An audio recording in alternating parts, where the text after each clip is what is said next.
From 89.7 WUWM, Milwaukee's NPR, this is Lake Effect. I'm Audrey Nowakowski. Today, we'll learn about research into who doesn't have the required photo ID needed to vote in Wisconsin elections. Then we'll look at how proposed cuts to education funding are already impacting Wisconsin schools. What's happening right now is really unprecedented uncertainty. It's uncertainty right when we have a state budget being produced. It's uncertainty right when every local school district is figuring out their budget for next year. Plus, we'll tell you about Wisconsin's 4-H program and how it's not all about agricultural learning. I think a lot of people have a very similar understanding that agriculture is the heart of 4-H, and it's still very important. But when we look at what young people are interested in, it really is the expressive arts. All that's coming up on Lake Effect, but first, here are today's headlines. This is Lake Effect from 89.7 WUWM, Milwaukee's NPR. I'm Audrey Nowakowski. Thanks for joining us. Today is Election Day. Wisconsin voters will elect a new state Supreme Court justice, decide on a state superintendent, and weigh in on if requiring an ID to vote should be added to the state constitution. There are other local referendums and other races depending on where you live. To find out what's on your ballot, go to myvote.wi.gov, and to learn about the candidates you'll see on your ballot, visit wuwm.com/voterguide. Polls are open until 8 p.m. today. Today is also April Fool's Day, and we'll start today's show with John Johnson, a researcher at the Lubar Center for Public Policy Research and Civic Education. Since 2016, voters have been required by state law to present a valid ID at their polling place in order to vote. On this election day, Wisconsinites will decide whether to enshrine voter ID requirements in the state constitution. Supporters of the ballot measure hope to protect voter ID requirements against future legal challenges, while opponents say voter ID laws create excessive obstacles to participating in elections. John Johnson joins WUWM digital producer Graham Thomas to discuss recent findings on who lacks an ID to vote in Wisconsin. Johnson begins by explaining what a change to the state constitution would mean. It doesn't seem like it will change any of the rules for elections in the near term. It does mean that that law couldn't be repealed by the legislature or probably overturned by a future Supreme Court. And maybe it would be used to change some of the rules around how voting IDs are accessible or not. But that's purely speculation. I think the short answer is it'll leave things the same as they are now. Supporters of the amendment think that it's a good way to make sure that the current rules around requiring a photo ID to vote remain the rules, and opponents mostly are people who dislike the rule anyway and think that enshrining it in the Constitution is inappropriate. So your article sets out to answer two questions. The first is, how common is it for Wisconsinites to lack a photo ID? So, what did you find in terms of that? Short answer, more than 94% of adults have a DMV issued state ID, fewer than 100%, obviously. And I wish I could be more precise, but based on the data I have and the methodology I'm able to use, I can't. It's somewhere between 94 and 100%. Now, there are other kinds of IDs that people can use to vote that I don't have data on. Student IDs are the most common. Tribal IDs are another. Were there any patterns in terms of who lacks an ID that you found, maybe along race, class, age, geographic lines? Yeah, the biggest reason why somebody might not have an ID is age. Being young makes people less likely to have an ID. 18, 19-year-olds, people in their early 20s. Of course, some of those people who are enrolled in college might have an ID through their college. But if you're not enrolled in college, I think that makes you particularly unlikely to have one. Also, being poor, we see a pretty statistically significant association with a neighborhood's increased amount of poverty and fewer people there having IDs. Then another one is the number of people who've recently moved to that neighborhood in the previous year also correlates with people being less likely to have an ID. And that one actually isn't really concerning because those people are going to get an ID in the future. Probably it's just part of that churn that we see. For people who don't have a voter ID, what avenues are there to obtain one? This is something that Wisconsin does a pretty good job with, and it goes back to the litigation around the original photo ID law. So when it was in the state court system, one of the conservative justices actually was sort of observed were questioned, does this rule amount to a poll tax because you have to pay to get an ID? And in response to that criticism, the state changed the law so that you can get a photo ID to vote with for free from the DMV. There's a petition process to do that. And actually, you can get a pretty minimal ID that doesn't count for all the other things a photo ID might allow you to do, but it will let you vote with very little paperwork at all. So you don't have to have a birth certificate handy or something like that.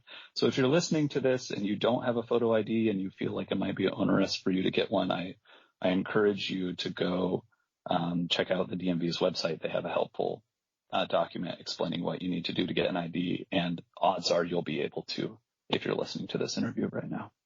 So critics of the amendment are definitely kind of taking this line that you're saying of it seems like a poll tax. It adds additional barriers to voting.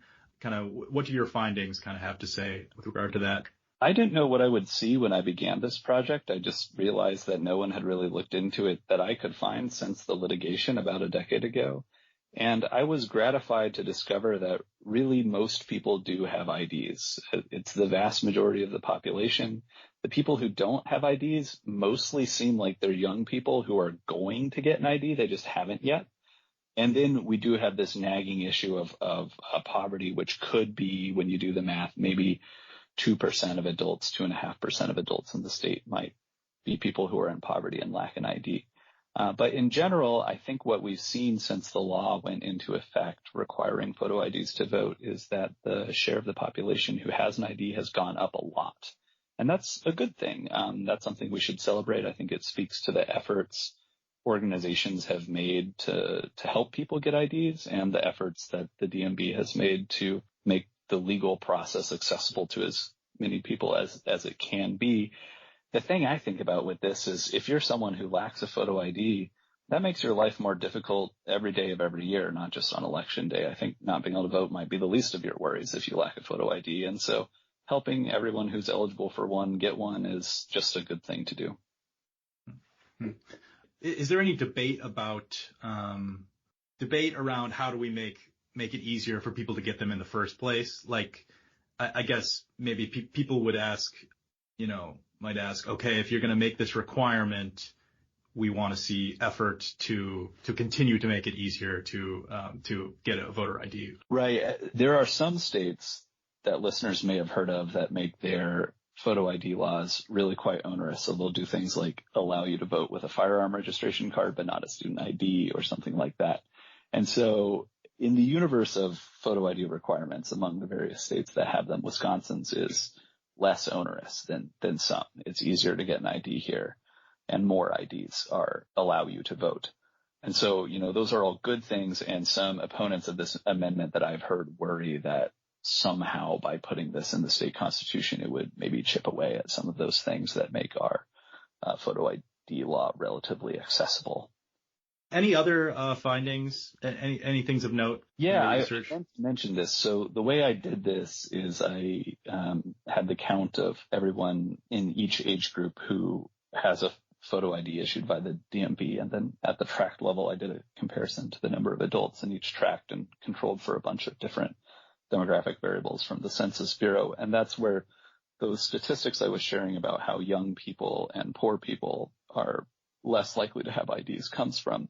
But when you build a regression model that has those different variables in it, actually the only statistically significant racial variables are that in tracts with a larger Black or Asian population, an adult is actually more likely to have a photo ID, all else being equal. And so you hear a lot of concerns in the state that the photo ID law has a disproportionate impact on minority populations. In fact, that appears not to be the case, which I was pleased to see. Sure. Well, John, thank you so much for meeting with me, and we'll see you.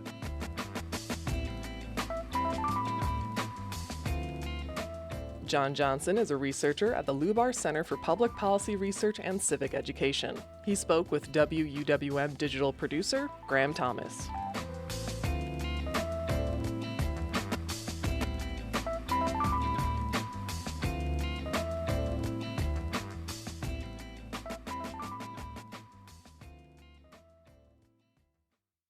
The Trump administration recently announced its intention to dismantle the Department of Education. If successful, the move would threaten nearly $1 billion in aid to Wisconsin schools and would move mandatory oversight of special education to the Department of Health and Human Services, currently headed by Robert Kennedy Jr. Lake Effect Sam Woods is joined by John Johnson, Senior Policy Advisor at the Wisconsin Department of Public Instruction, to learn how federal money is spent in Wisconsin schools, how private schools may be affected by these cuts, and what the future of special education in Wisconsin might look like. Can you start by explaining Wisconsin DPI's relationship to the federal Department of Education? Sure. So every state receives resources, meaning funding, from the federal government for education. They also receive, our schools, local schools also receive funding for their school meals, for breakfast, school breakfast, and school lunches. They receive funding in other ways as well from the federal government, like Medicaid. Medicaid services are reimbursed that schools provide. We know that schools more and more are centers for the community, not just for education, but for lots of different public good programs, meaning like nutrition programs, meals, meaning some health services happen through there, different social services, mental health services happen through schools. And so the federal government provides close to $1 billion a year for our Wisconsin schools. That's close to 10% of the overall spending for education, on education in Wisconsin. That is, though, very variable by district. So because a lot of the money from the federal government is targeted to school districts and schools with high levels of student poverty, high levels of students experiencing poverty, the funding is a big percent in districts that need it the most, I would say. So there are a large number of rural districts that have high levels of student poverty. There are some big major local urban districts that have high levels of student poverty that get over 20% of their funding every year from the federal government. So Milwaukee is one of those, Racine. You've got rural school districts up north, tons of them, that receive over 20% of their annual funding from the federal government. So what's happening right now is really unprecedented uncertainty. It's uncertainty right when we have a state budget being produced. It's uncertainty right when every local school district is figuring out their budget for next year. The federal government, there's a lot they don't do in education. The federal government does not tell schools what to teach. The federal government does not certify and license teachers. The federal government does not draw school district boundaries or tell how school governments should work or any of those pieces of what happens in schools. What it does do is there are very important laws that provide really basic civil rights and baseline rights for kids and their families, especially around students who are identified with special education needs or have an IEP, individual educational plan. There are also programs for students who are experiencing homelessness. Again, I talked about there are tens of millions of dollars that come to Wisconsin for school meals for students whose families are experiencing poverty or near poverty. Those are critical aspects of what the federal government over the years has developed in terms of serving really the neediest kids that we have in our schools. The uncertainty around that is also really a critical aspect of what's going on right now. You covered this a bit, but I want to ask it directly. So Donald Trump has said that he wants to, quote, return education to the states. What is mandated by the federal government that could conceivably, to use Trump's language, be returned to the states? You know, that's a great question. I think it's a question that should be asked of the new leadership of our Department of Education at the national level, or whatever entity they propose to replace that.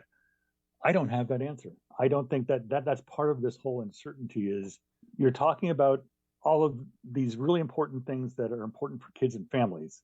And you've already cut the workforce of the workers who run all that money out to schools in half at least. And you've also said you're dismantling a congressionally mandated department without actually providing the answers to the question that you just asked. What is your vision for what students and families will get out of this? How much power does the Department of Instruction have in resisting pressure from the federal government to overhaul curriculum or cut programs? So curriculum, there is no federal role in really legally in telling districts what your curriculum is. And actually in Wisconsin, the Wisconsin Department of Public Instruction, the state statute has us creating academic standards, which are the foundational expectations for the knowledge and skills that students learn in every content area. So in reading, in English language arts, in mathematics, in science, in career and technical education programs. Um, keep going down the line. Those are all put out there. They're adopted by the state superintendent, but those are also in Wisconsin law not mandated that districts have to use them. If a district wants to use other academic standards or develop their own academic standards, they have to notify their public. They have to have a school board action to do that, but they can do that. Districts do their own curriculum. We don't write curriculum at the DPI. We write academic standards.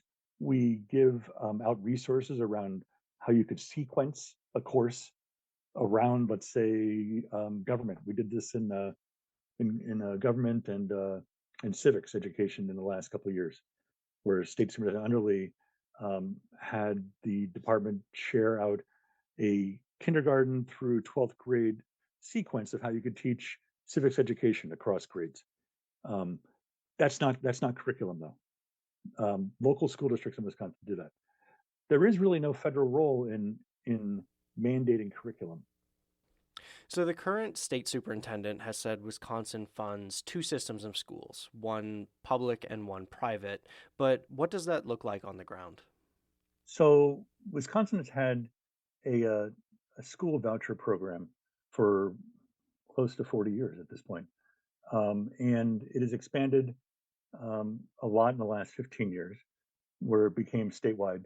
It used to just be in Milwaukee, and it used to be for very much students living in poverty. It is now expanded across the state.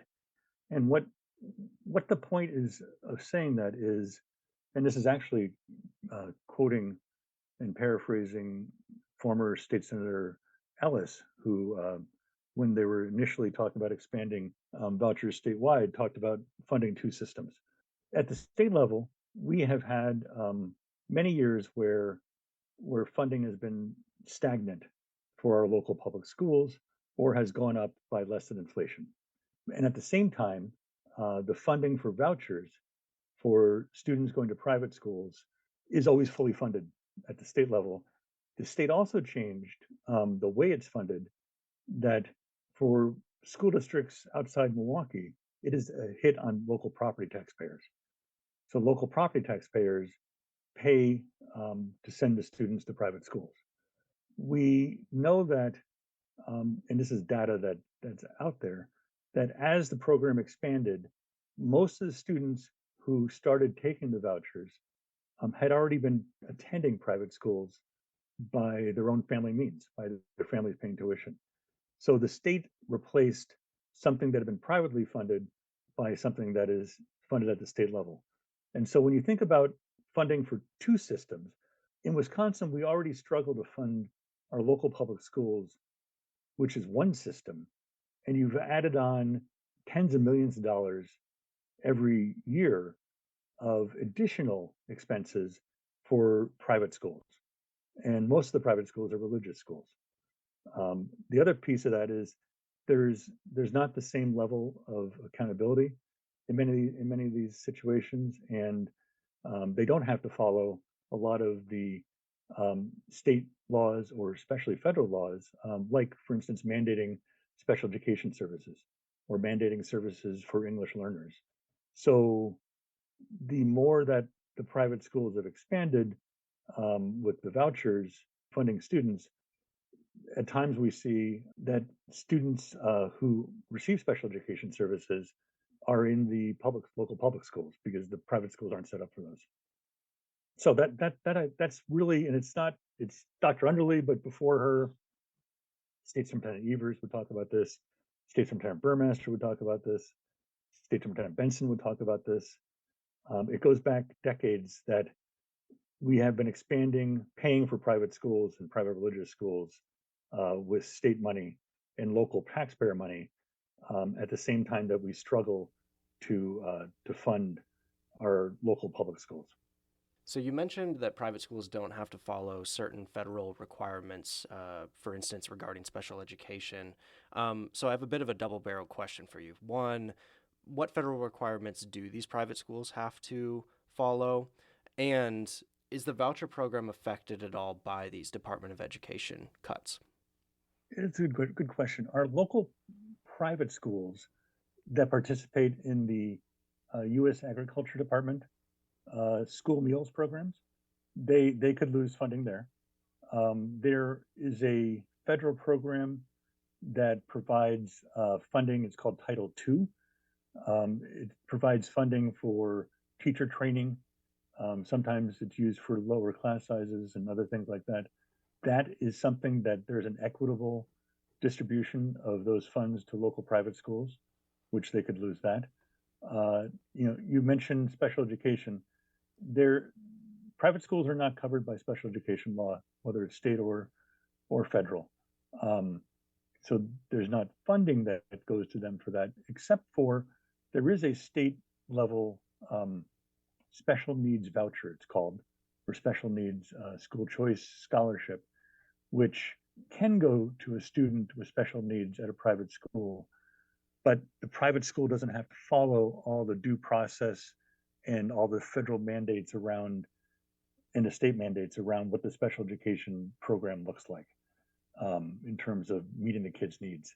And so you could have a student, this was controversial at the time they adopted it over 10 years ago.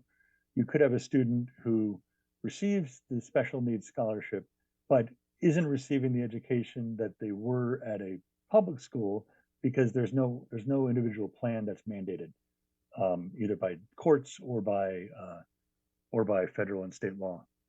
And so there's a lack of accountability there and a lack of due process rights if the parents think that it's not happening. Gotcha. So I want to end by focusing on special education. So Trump has said that he intends for the Department of Health and Human Services, headed by Robert Kennedy Jr., to oversee special education programs. But before we get into what that would mean for education in Wisconsin, can you give an overview of programs that are included under the term special education? Sure. So in our local student populations, we have all kinds of students with all kinds of needs. Some students have serious physical or cognitive disabilities. Some students, there's another area around emotional disabilities. There's a big area of students who need support in learning speech and learning language usage. And then there is a large category of students who have learning disabilities. So students with learning disabilities in terms of learning how to do math or learning how to read. And what happens both at the state and federal level, there are laws, and at the federal and state level, there are court cases that provide really a guideline and legal responsibility for public schools to meet those students' needs. The federal government and the state have never fully funded those programs. And a mandated service, if you don't have the money coming in from the federal government or from the state government, you have to then move money from elsewhere in your budgets, right? So there's less money for other programs. There's less money for other instructional programs, potentially less money for teachers, to hire teachers, less money in many different ways locally. And so that's the programs really are around educating all kids and educating the needs, the educational, instructional needs of kids. But sometimes it's also emotional needs. Sometimes it's physical. There are other health impairments, autism. So students who have autism or have other different kinds of medical issues, those students also can qualify for special education programming and instruction or support services, whether it's a school nurse, support or it's a social worker support, mental health professional support. Those are all part of the comprehensive plans that are developed for these students. So I'm going to ask you to prognosticate on a bit of an unknown here, but is it possible to say what the impact of moving oversight of these special education programs to Kennedy's department might be for Wisconsin students? Well, I think I've mentioned this earlier. You know, we just have no certainty whatsoever about funding levels. I mean, the certainty on the funding levels, the Congress authorized certain funding levels, but will those be the funds that actually go to local school districts and that go to the state? We don't know. We do know that thousands of trained professionals, lawyers, and special education professionals at the current U.S. Department of Education have lost their jobs. And those people are not being transferred to the Department of Health at the federal level. So, a gross uncertainty is who's going to do the work. This is really complex law and court court cases going back decades that govern all of this, that govern really foundational rights for kids and their families in special education programming. And so, what does that look like? Who replaces that institutional knowledge? And that can be honestly, like the expertise and institutional knowledge being cut or being tossed out the window is an impact of many of these cuts of trained staff. It seems like uncertainty is the theme of this announcement of these cuts. Is that fair to say? Yeah. I think uncertainty is definitely a theme. Sadly, some of human nature, I think, takes uncertainty and it impacts increased levels of fear and anxiety.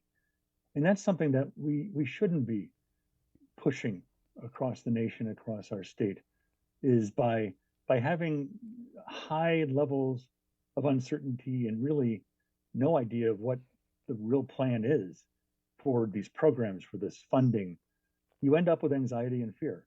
And that's something that we shouldn't be impacting and fostering within children and their families. That's just wrong.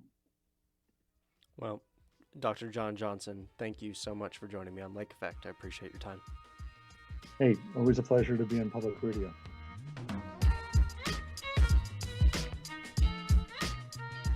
That was John Johnson, Senior Policy Advisor at the Wisconsin Department of Public Instruction. He spoke with Lake Effect's Sam Woods.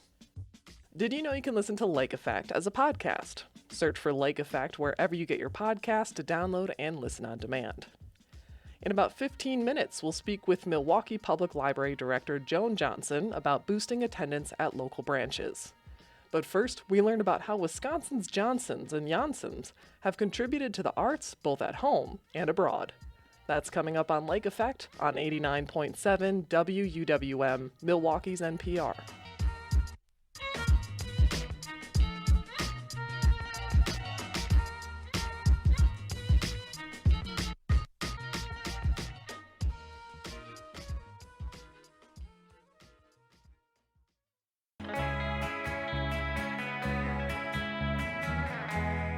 You're listening to Lake Effect on 89.7 WUWM. I'm Audrey Nowakowski. When your name is Jan Janssen and you've grown up in Wisconsin, it can sometimes feel like your destiny is preordained. But one Jan Janssen from Marshfield, Wisconsin, had dreams much bigger than the lumberyard. Instead, he moved to LA to pursue his dream of becoming an actor. Also, although he's a fourth-generation Jan Janssen, the family Americanized their name when they moved to the U.S. So the Jan Janssens instead became Jan Janssens. Jan is part of the cast of The Rookie, where he plays a character aptly named Officer Jan. He joins Lake Effect's Joy Powers to talk about the life of a working actor. When did you start really pursuing a professional acting career? I got into acting in my probably early 20s. I played sports, played football a lot, and had an injury in high school where doctors told me I should never play football again. And that was crushing because I love football and always dreamed of playing in college and of course, dreams of the NFL. But I ended up in junior college taking just a beginning acting class as an elective, and the acting teacher for that course asked me, he's like, "Hey, you should just audition for a play I'm doing." You know, it was a Pinocchio Commedia kind of a play. And he's like, "You should just audition." I was like, "But I've never acted before. That's why I'm taking your class." And he's like, "Oh, just do it." You know, he's like, and then you can learn and apply things as we're going along and stuff. So I auditioned. He cast me in it as Geppetto, and then playing like another character because it's like an Italian troupe performing Pinocchio kind of a thing. And I kind of fell in love, got bit by the acting bug, I guess, right away, and saw a lot of parallels between acting and sports, where it's like you have your director, you have your head coach, you have your players, you have your castmates. The blocking on the stage is like your plays on the field.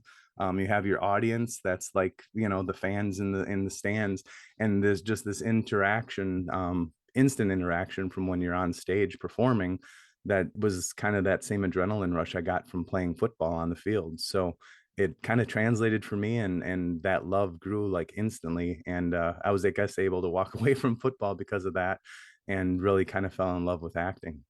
I think there's a lot of misconceptions about what it means to become an actor. As you were in Rochester and really starting to fall in love with this idea of being an actor, what were your next steps? It generally doesn't go, I did a couple plays and then I moved to LA, right? Yeah. You know, basically it just kind of started, you build a little community of other people that enjoy doing theater. So I did that at the community college, did a couple plays there, or one play there, and then I ended up getting into like a civic theater, Rochester Civic Theater, that you know, it was more of the city and bigger plays, bigger productions. And so you just kind of build that community of people, you know, creators, performers supporting each other, artists. You know, little by little, then a couple friends that I had done some theater with there were talking about moving to Los Angeles, like, "Oh, we should move to LA, we should move to LA." We'd go watch movies together and stuff, so you're, you know, you're consuming movie acting and everything like that. And so then that dream of Hollywood kind of starts to get into your head. And a couple friends were like, "Oh, let's move next year, you know, let's move next year." Well, they decided to, and I was like, I've never been an actor in my hometown. So I wanted to move back to my hometown and do some acting there, because it was like this new part of me that wasn't me when I lived back home, that I kind of wanted to like do that there. And so I ended up moving back to my hometown and did a couple plays there. Also did a play in Wausau, Wisconsin, and was able to do a few plays over a couple years. And then eventually in 2007 I moved out to LA, and I just kind of was like, all right, it's time to go now. So Now, you currently have a regular gig. You are in the cast of The Rookie. Before you got this pretty steady gig, it seems like, what did your work week look like? What was the average work week like for you? I'm a background actor. It's a lot of what I do. And since I've been out here in 2007, I did the thing that you hear in the movies, register with Central Casting. And so that's what I did. A friend of mine told me, "Hey, you should just register with Central Casting, do some background work, and see where that takes you." And I started doing that, and little by little, you know, you just work on different shows and get to know people, and then they have a show that they're doing regularly, they bring you on. I did the show Castle. I got lucky, again, a lot of it's luck, opportunity, and being ready for whatever in this business, and just being out there, putting yourself out there, being ready for anything. And I was fortunate enough to get on. I did a show called Castle for 8 years, all 8 seasons of that. And then The Rookie started up like 2 years later, a year and a half later. And they asked me to come be a part of that. And I did. And I've been there. We've just finished our seventh season shooting in January. We wrapped that up. Yeah, it's been a fun ride. And little by little, just from doing background stuff on there, you know, they started kind of writing me in, giving me some lines here and there. And now I kind of have a regular character. And, you know, every season I get a couple lines, a couple episodes here and there. So, but I'm always there in the background doing my work every day. And you know, it's fun. Get to do a lot of different things, do some driving some days and some running around and some action stuff on other days. It's just fun, just, you know, being, especially being part of one show where you kind of, then it becomes a family, and it really is on The Rookie. Just a good family, good, great group of people.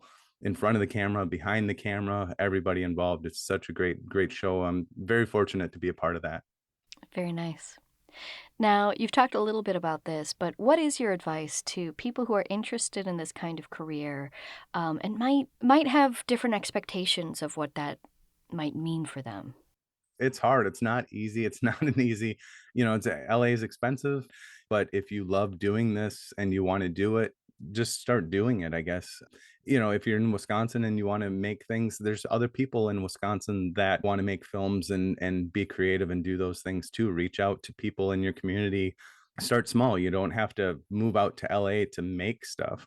Start doing it where you are and build up that community, start creating things and get it out there and just start, developing your craft, whether it's an actor, director, just shooting stuff, maybe your costumes or makeup, whatever you like doing, just get out there and find other people that enjoy doing the same thing and, kind of form your little troupe. For sure. Well, Jan, thank you so much for joining us here on Lake Effect. Thank you so much for having me. My name is Jan Jansen. I come from Wisconsin. I work in the lumber. Jan Jansen is a Marshfield native and an actor featured in The Rookie. He spoke with Lake Effect's Joy Powers. What's your name? And I say, my name is Jan Jansen. I come from Wisconsin. I work in the lumber works there. When I walk down the street, the people I meet say. Wisconsin 4 H is a program for kids and teens. It's perhaps best known for its work with animals, teaching kids how to raise and care for livestock on farms. But there's much more to 4 H, as Jay Johnson can tell you. Johnson is the expressive arts specialist and the former director of the 4 H Drama Company. He joins Lake Effect's Joy Powers to explore how the arts fit into the mission of 4 H.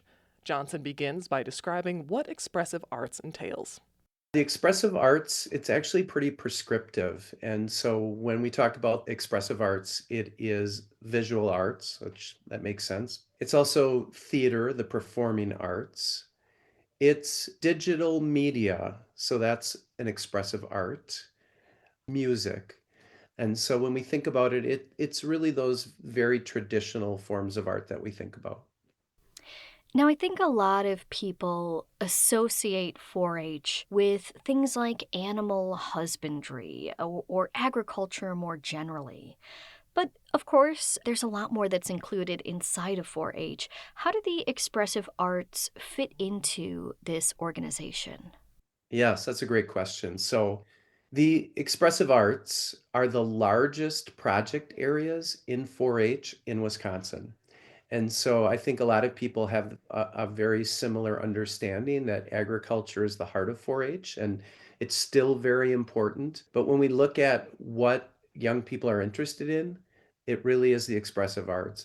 Visual arts and photography are two of the specific largest areas of interest for the 4-H members. When it comes to the mission of 4 H, how do the expressive arts fit into that? One of the things that we believe in 4-H is that we're trying to grow the whole person. And so a lot of the work that we do is in the thriving model, and that's a research-based model on what are these qualities that lead to success as people reach adulthood. And it's things like having a growth mindset and being pro-social and having a positive outlook on life. And those are the things that when I think about my job, that's what I'm trying to help grow in those young people. So as much as I think about the arts are just a vehicle to really build leadership and resiliency and these skills that we all know are so important. What drew you specifically to the expressive arts inside of this program, 4 H? So my background is that I was a high school teacher for 30 years, but I grew up in the 4-H program. And my art background is that I'm a theater artist. And so I have many years of both acting and more recently directing. And so that was kind of my way into the art piece. But like a lot of artists, I'm interested in all the aspects. So I love music and I love visual art, and I have this background in theater. And so those are the things that really drew me. And then this kind of lifelong passion for growing young people. And so this position, which I've only been in for a little less than a year, is kind of the perfect job for me. So, looking back at the last year, what are the ways that you have become, familiar with the program, but also tried to shape kind of the future of it? So one of the things that I'm currently working on is we have something called ArtBeat, and ArtBeat is a art program where 4-Hers grades 3 through 5 come to some location, and then we give them a really immersive art experience. And so we just did that a couple of weekends ago in the Wisconsin Dells.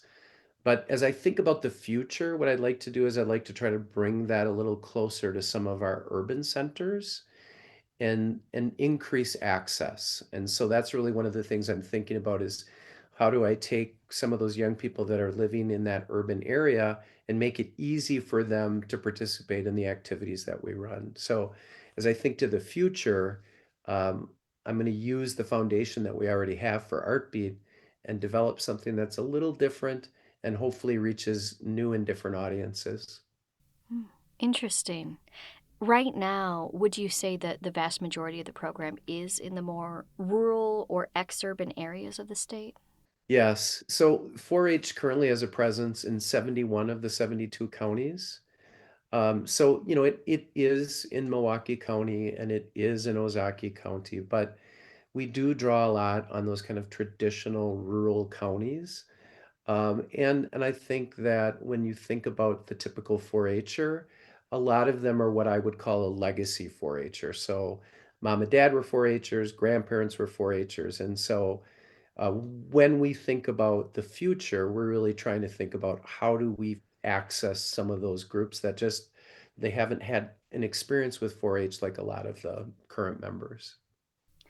When you think of the students, the kids in your program, what are your goals for them? What do you hope that they're getting out of this programming? So what I hope they're getting out of this program is the ability to have the tools to navigate life. And so, they're going to be put in a lot of different positions. They're not all going to go to college, but regardless, they're going to have to think about like, how do I develop positive relationships? And when things don't go my way, how do I think about a different approach and not give up? So again, what I really think about when I work with young people is how do we build these life skills, even things like lifelong learner. I feel so fortunate to work for the University of Wisconsin and have this really powerful Wisconsin idea where we are trying to take the university to all of the citizens of Wisconsin. And so I hope that what I'm doing is instilling some of those passions and skills that they'll be using until they're my age. Amazing. Well, Jay Johnson, thank you so much for chatting with me. My pleasure.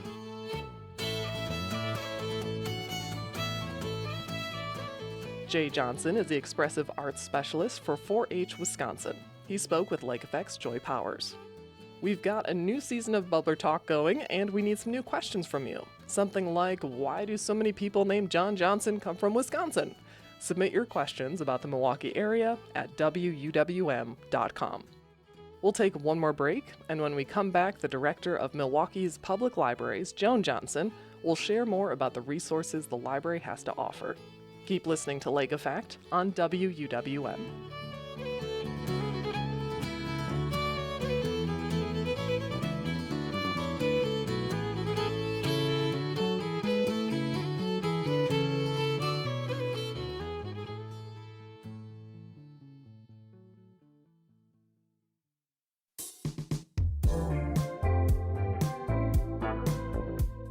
This is Lake Effect on Milwaukee's NPR. I'm Audrey Nowakowski. The Milwaukee Public Library's social media accounts are a viral sensation, but that doesn't necessarily mean more people through the doors of library branches. WUWM's Mayan Silver sat down with Joan Johnson, the director of Milwaukee Public Library, in 2023 to talk about the library system and how they hope to get more people using the libraries. Mayan starts by asking Johnson how she got interested in libraries in the first place. I've been working in libraries ever since I was in high school. I was a library monitor at the West Division High School where I graduated from.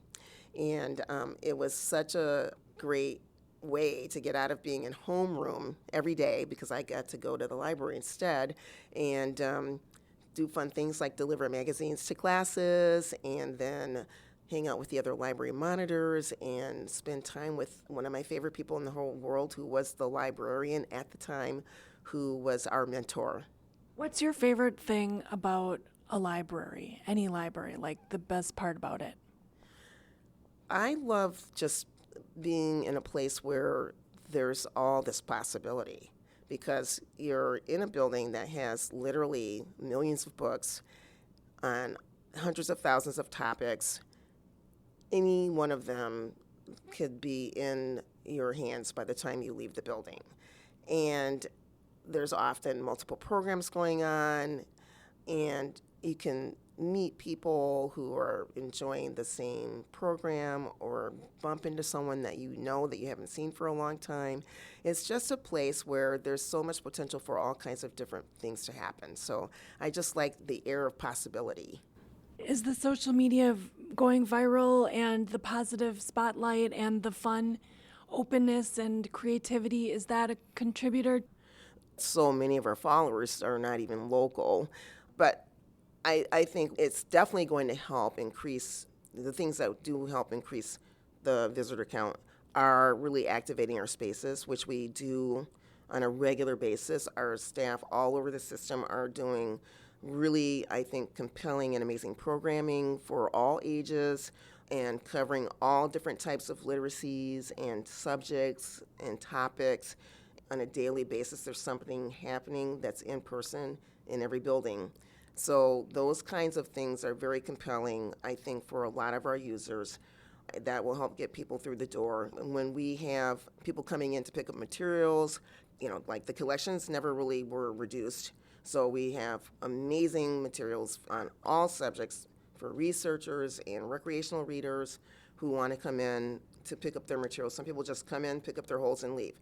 But that counts. And then we also have a lot of people using our computers and coming in for internet access. We have quite a bit of activity in some of our branches for people who need to use the Wi-Fi. And it's interesting because depending on where you are in the city, the amount of usage that you see for Wi-Fi is different. So all the different communities have a slight different set of needs.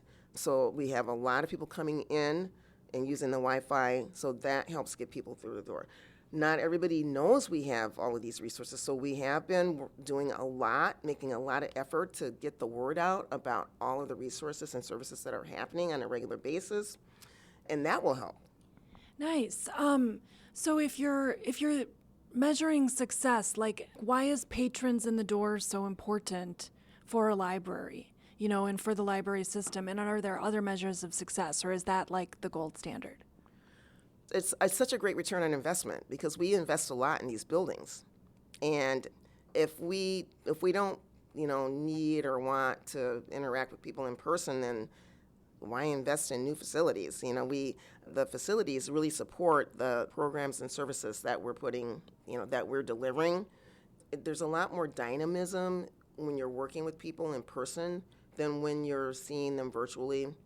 And we have a lot of resources that are available online that don't even involve another person that people can access. A lot of databases and downloadable content, and that's important too. And we do count that as well. But the in-person experience is really the heart of what we do. Customer service, that one-on-one, the ability to just have that resonance. And then when you have a one-to-many program, you have the opportunity to create community in our spaces. The best example of that is the community kitchen at the Mitchell Street branch and the maker spaces, where we bring people together for programs around food and nutrition. And the real, I think, attraction is that at the end of the program, there's always food on the table. And so we'll have a dinner or a brunch, and the community is sharing that together. They create something together, and they share the experience of creating it and learning, and then they share the experience of enjoying that meal together. And some of these programs, people are coming on a regular basis. So again, we're creating community, and as part of our mission is that inspiration starts here. We hope people read, learn, and connect, and that connection part is hard to do if you're not in person, if you're not coming through those front doors. Joan, thank you so much for talking to me about this. You are so welcome. I really appreciate your interest in Milwaukee Public Library. Thank you so much for spending time with us. And I say, my name is Jan Jansen. I come from Wisconsin. That was Joan Johnson, director of the Milwaukee Public Library System, speaking with WUWM's Mayan Silver in 2023. And that wraps up today's show. Thank you to today's guests, John Johnson, Jay Johnson, Joan Johnson, and Jan Jansen for joining us for our special April 1st edition of Lake Effect. I'm Audrey Nowakowski. If you've missed any of Lake Effect this week, you can find all of our conversations at WUWM.com. If you'd like to take the show on the go, you can download the Lake Effect podcast wherever you get your podcasts. Tomorrow on Lake Effect, we'll share the results from today's election. Polls are open until 8 p.m., and if you're in line at 8, stay in line because you can still vote. Thank you so much for joining us and the Johnsons today, right here on listener-supported 89.7 WUWM, Milwaukee's NPR. What is your name? And I say, my name is Jan Jansen.